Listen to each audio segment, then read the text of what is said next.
ना खूप कष्ट ना जास्त वेळ, पण चव अशी की एकदम मिठास भरलेली आणि तोंडात विरघळणारी मऊ हलकी. चला तर मग आज बनवूयात ही झटपट आणि सगळ्यांची फेवरेट अशी. पण काय तर आज आपण बनवतोय पोह्याची वडी. हो, अगदी खरं आहे, पोह्याची वडी. चला तर मग करूयात सुरुवात आजच्या रेसिपीला. त्यासाठी लागणारं साहित्य काय, त्याचं प्रमाण किती, यासाठी व्हिडिओ शेवटपर्यंत नक्की बघा. गरम पॅनमध्ये मी घालून घेते 1 वाटी पोहे.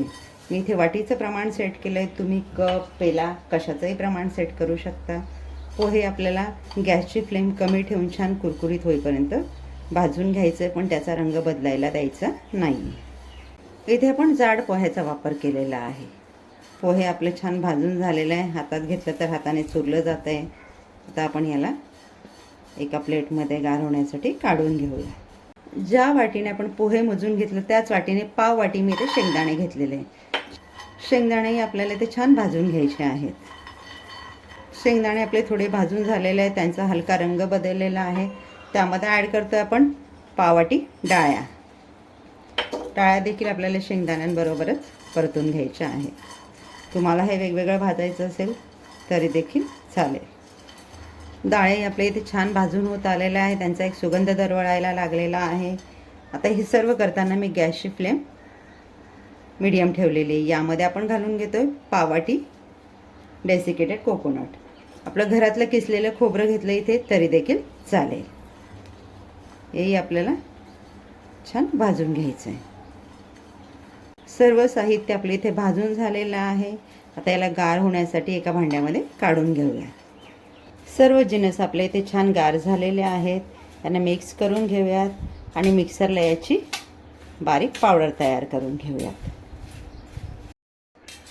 इथे मी सुका मिक्सर जार घेतला आहे, त्यामध्ये मिश्रण घालून घेते आणि याची बारीक पावडर तयार करून घेते. आपण छान बारीक पावडर याची तयार करून घेतलेली आहे. मी एक चौकोनी टीन घेतलेला आहे, त्याला तुपाने ग्रीस करून घेते आहे. चव बाजूने त्याच्या कडा देखील आपल्याला या पद्धतीने तुपाने ग्रीस करून घ्यायच्या आहेत. आता त्यामध्ये मी बटर पेपर सेट करून घेते, म्हणजे आपण जे मिश्रण त्यामध्ये घालणार आहोत ते आपल्याला डिमोल्ड करताना सोपं जाईल.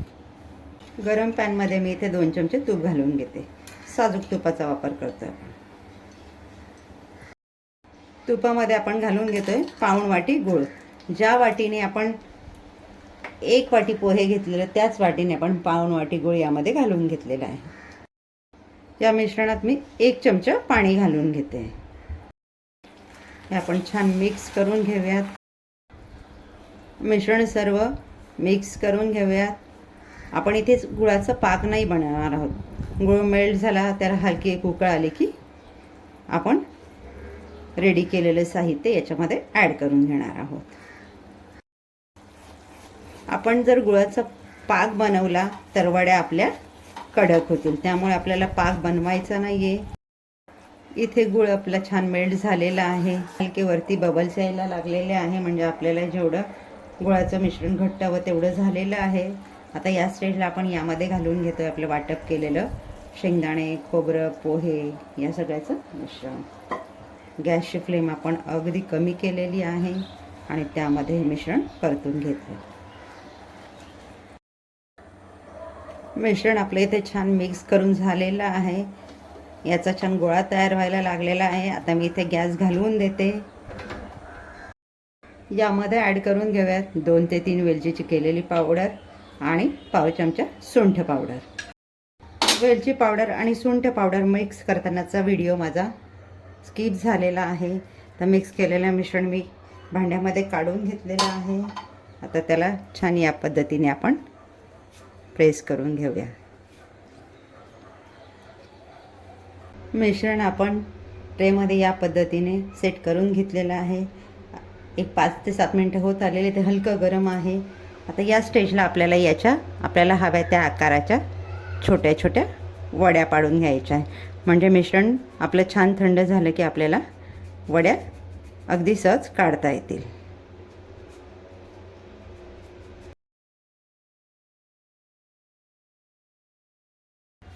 वड्या आपल्या इथे गार झालेल्या आहेत. आता आपण काढून बघूया. या बघा, अगदी अलगद आपल्या वड्या निघत आहेत. वड्यांची साईज मी इतकी जाड ठेवलेली, अगदी पातळ नाही केलेली आहे.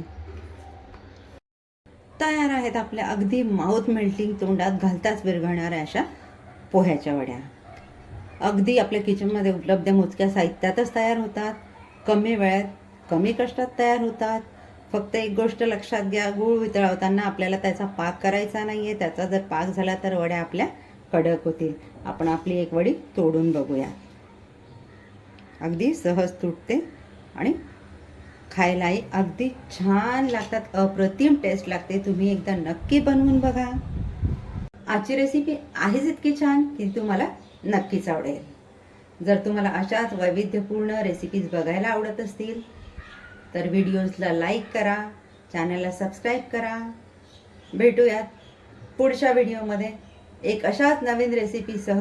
तोपर्यंत आसनास किचनचे व्हिडिओज एन्जॉय करा. थँक्यू.